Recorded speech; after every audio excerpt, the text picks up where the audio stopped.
You're ugly. You are disgusting. I'm going to kill you. Give me $200. I just tell people to get real. I'm not even a psychologist. Hello, gentlemen. You don't know me, but I know you. You both play games with other people for a living, but today you play a game for your lives. Hey guys, it's Anti-Everything, and today I'm going to be exposing the dark side of Dr. Phil. Phil McGraw, also known as Dr. Phil, is the highest paid daytime personality and is in the midst of 162 consecutive weeks of being the highest rated syndicated talk show. So by now, you may be wondering, how the hell did he do it? Is it the show's ability to adapt to viewing trends by posting a constant stream of clickbait to their YouTube channel? Are viewers drawn to McGraw's impeccably shiny head like moths to a flame? Boy, if you don't get... But what really sets Dr. Phil apart is his uncanny ability to find the most mentally unstable people in the world and exploit them for views, all in the name of psychology.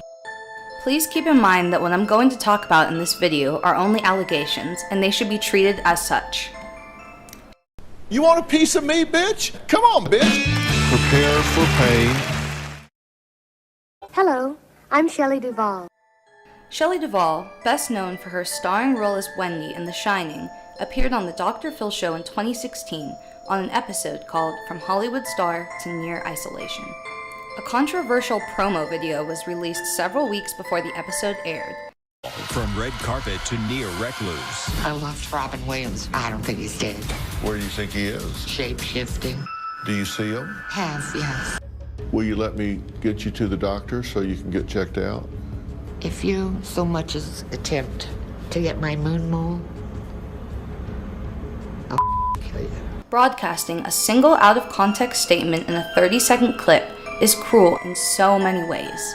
This is a woman who worked with Robin for years, was extremely close to him, and is clearly still grieving his loss.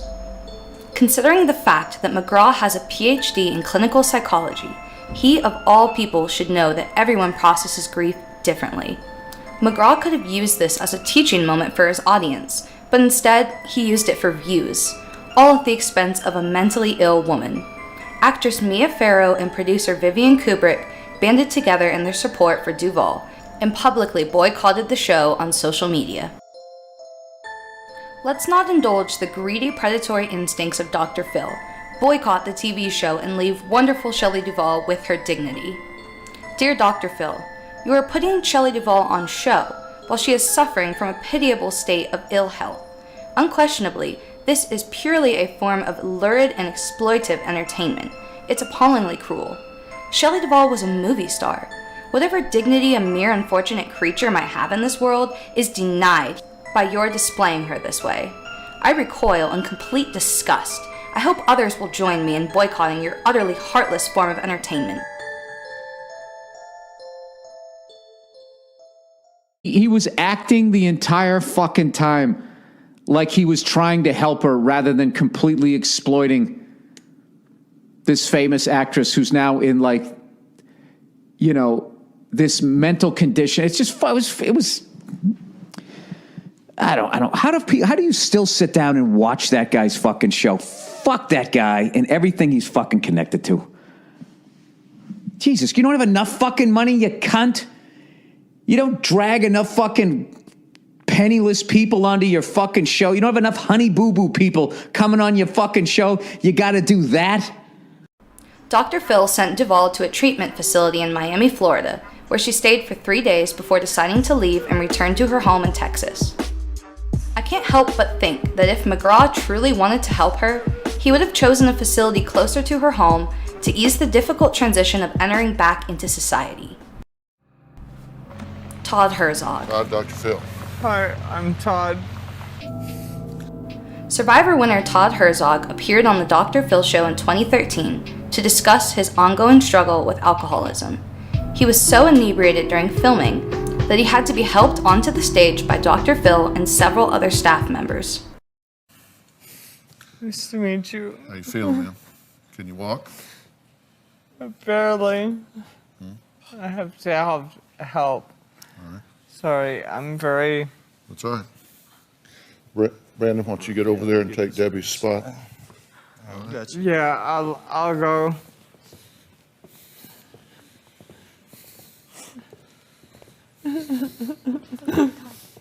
I'm sorry, I'm crying because I just can't believe this is happening. So, Turn around. it's happening. Just come turn around. Okay. What do you guys have? 9-foot chairs. Fast forward 5 years later, Herzog finally reveals his side of the story. He claims he was sober when he arrived on set in Los Angeles, but he was left alone with 2 bottles of vodka and mixers like orange juice and Red Bull. He also claims he was given a Xanax prior to filming to calm his nerves, stating this was a deliberate move to make for better TV. I show up to the studios and I'm sober, I'm hurting a lot and I'm shaking. My dad was there and I went and talked to him in his dressing room and I was completely sober. And then they pull me into my dressing room and there was 2 liters of vodka and like some Red Bulls and orange juice and stuff like that. You know, being unsupervised by my parents, I drank the entire bottle. And then at some point somebody gave me a Xanax. They said, this will calm your nerves. And so I had been drinking and took a Xanax, which I've never taken Xanax before in my life.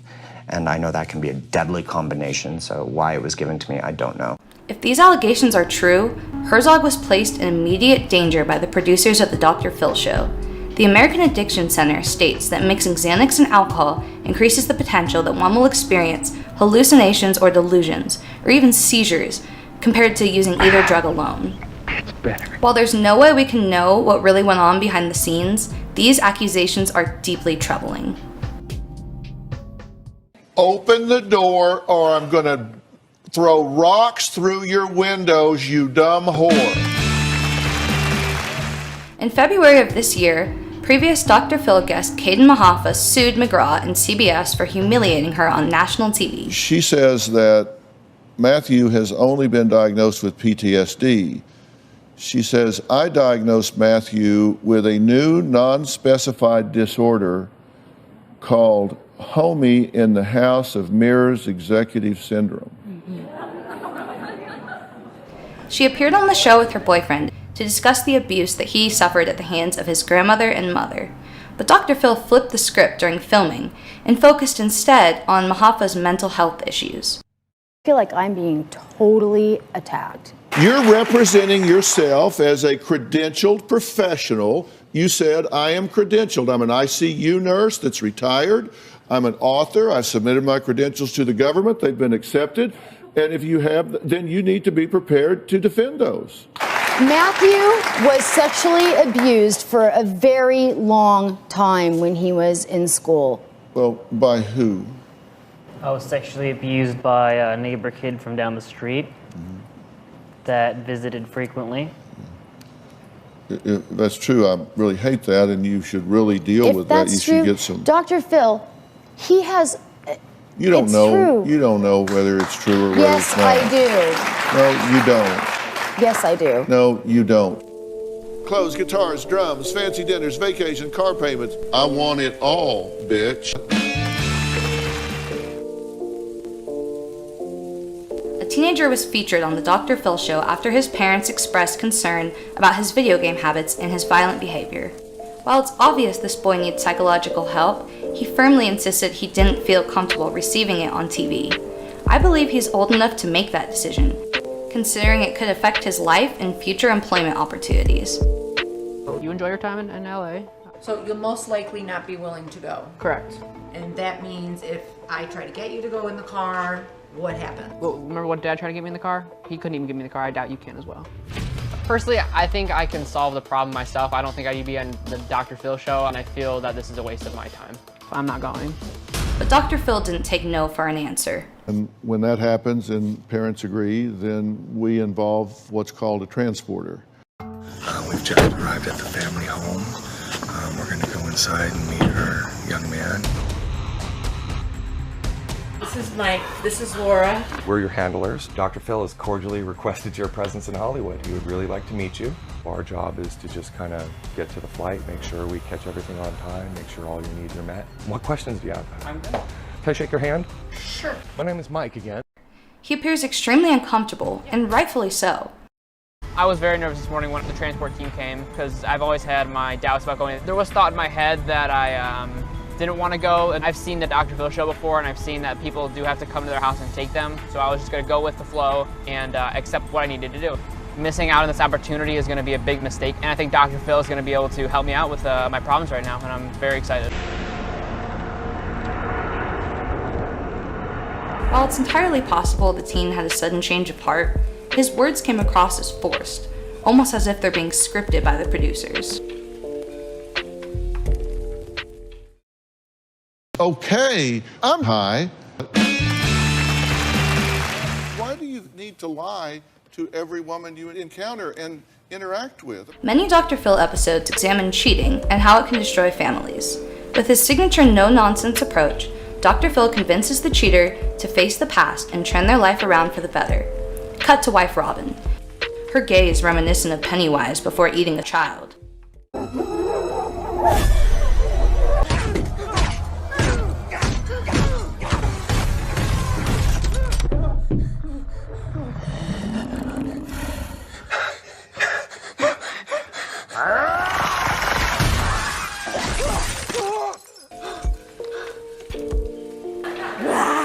Okay, Robin.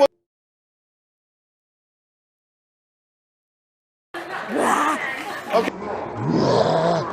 Plastic surgery jokes aside, she claims she's 100% natural. There's information to suggest that McGraw may be far from the perfect husband he portrays himself to be. Debbie Higgins, a highly respected editor, went public about the details of her and McGraw's failed marriage.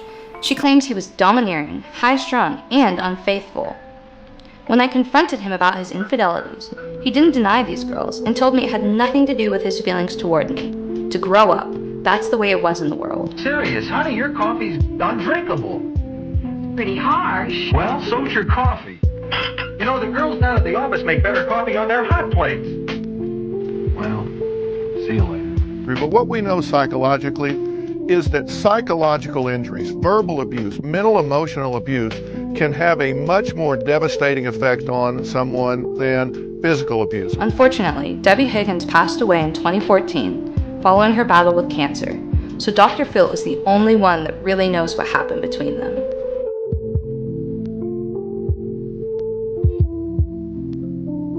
Send her to the ranch, bitch. Residential treatment facility Turnaround Ranch has been heavily endorsed on the Dr. Phil show for the last 10 years. The programs typically last 100 days, and they claim that therapy, academics, and hard work come together to impart lasting and powerful change in teens. But many past residents have told a very different story. Julia Gordon and daughter Elizabeth Burney sued Turnaround Ranch in federal court for allegedly subjecting their daughter to torture, hours of stress positions, threats to suffocate her, exposure to animal abuse, and regular public humiliation. According to the 34-page complaint, Gordon claims her daughter was forced to stay in stress positions for hours at a time, unable to stretch or rest her body against structures. She was also forced to sleep on a wooden slab, which was extremely painful due to complications from a previous back injury. She wasn't allowed to shower or change her clothes for days, even though they were regularly covered in animal feces. She attended denunciation meetings, where she was told she was making up her anxiety and depression for attention. The staff would order the children to tell her everything they hated about her and the other residents, in a form of public shaming. She also claimed she was forced to eat and prepare meat as a vegetarian, threatening to tube feed her if she didn't comply. During her stay, the staff subjected residents to extreme animal abuse, such as throwing live rats into a campfire for fun and neglecting animals in their care, stating dogs were left for days on end without water. Elizabeth wrote a letter to her mom detailing the abuse and saying that she wanted to come home. The staff never sent that letter, instead telling Elizabeth that her parents said she's been telling tales and that she deserved the abuse. Meanwhile, Elizabeth's parents were told that she was very happy in the program and that she actually wanted to stay longer. Upon visiting her halfway through the program, they noticed that her hands were raw and continuously bleeding. She had lost weight and looked exhausted. In December of 2016, 17-year-old Clay Brewer was charged with aggravated murder after brutally slaying staff member Jimmy Woolsey at Turnaround Ranch. Police say Brewer attacked the staffers because he wanted to leave, not because of a grudge. The victim's wife filed a lawsuit in 6th District Court. She said that Clay Brewer reportedly woke up feeling heartless on the day of the attack and claimed that Dr. Phil should have never recommended him to the program in the first place. The lawsuit states that the facility broke its policy against admitting residents with a history of suicide attempts, and that it isn't geared to deal with minors suffering from serious drug addictions, and certainly not minors going through drug withdrawal. Brewer was addicted to prescription pills and had a history of suicide attempts. He attempted to kill himself by drinking bleach in the 5 days leading up to the attack. Provo Canyon School. Dr. Phil also sends teens to a lesser-known troubled teens facility called Provo Canyon School. Former resident Angela Smith shared her thoughts about the program. Dr. Phil is either oblivious to the horrendous acts of emotional and physical torment that goes on behind Provo's closed doors, or he's so cold-hearted that he simply doesn't care about the blatant mistreatment of children. When she arrived, she was immediately strip-searched. She said the teens were forced to shower and use the bathroom without doors, always in the staff's sight. I found out quickly that if I broke the rules, I would be subjected to extreme forms of mental and physical torture. The first day, Angela was given strict guidelines for everything, including making her bed. A few days later, staff found a small wrinkle in Angela's sheet, and the resulting punishment was cruel, to say the least. For that small wrinkle, I was given 1 week in a 6x6 concrete cell known as the investment area, which residents quietly referred to as the dungeons. I had to stand in one place for 10 to 12 hours at a time and stare at the concrete wall the entire time without moving. The rooms were cold, damp, very unsanitary, and usually infested with bugs. Even worse was her description of the observation room. Residents would stay in the empty, dark room for extended periods of time and denied access to the toilet. Rachel Roberts attended the program in 2002 and claims that the milk they served was so old that it had turned sour and lumpy. She lost 30 pounds while she was there. She also witnessed a staff member smashing a girl's face into the wall, breaking her nose in the process for not following orders. Another girl was apparently put into a coma. Staff told her that if she told anyone, they would do the same thing to her. I think Dr. Phil should be investigated for malpractice for recommending Provo Canyon School to parents on his show. These allegations, and the many others I didn't include, span back years, and I've noticed a pattern. McGraw seems to feel no empathy for his patient's plight, and uses serious mental illness as a way to draw traffic to his show, making himself look like a hero in the process. He is constantly name-dropping celebrities, which makes him seem vapid and insecure. I've known Taylor for a number of years. Very cool. I've known her mom for a number of years. He just lives down the street from me. There's nothing exotic about Tyler Perry. There's nothing exotic. He's just a nice guy. Tyler Perry is a very good personal friend of mine. He doesn't talk that way. Anytime a guest attempts to stand up for themselves, he dismisses them completely and turns the audience against them. If you think I exploit people, every time you bring a guest on this show, you exploit them and spread whatever the problems they have to the whole world. You think that's helping them? Yeah, keep telling yourself that. You can go. You know what? Who do you think you are, huh? Bye. Huh? No, I'm not finished talking to you. Yeah, you are. No, I'm not. Yeah, you are. McGraw loves to remind everyone that he's an expert in the field, but he's not even licensed to practice. Even worse, he endorses and sends teens to treatment facilities that are heavily suspect for abuse. For all of these reasons, I believe he should be thoroughly investigated before he can continue to practice. Celebrities are often put on a pedestal by their fans, and to them, they can do no wrong. We must not forget that celebrities are human beings, and they're capable of making mistakes. It's important that we hold everyone to that standard, no matter how rich or famous they are. Thanks for watching, guys. Be sure to subscribe. I'm Anti-Everything, and this was The Dark Side of Dr. Phil.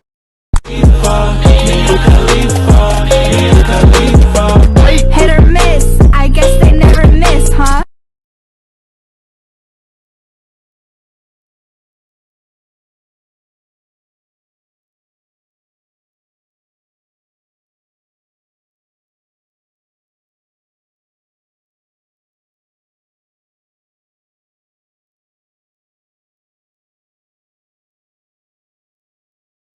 I'm trying to create a virtual reality tool to help people have butt sex.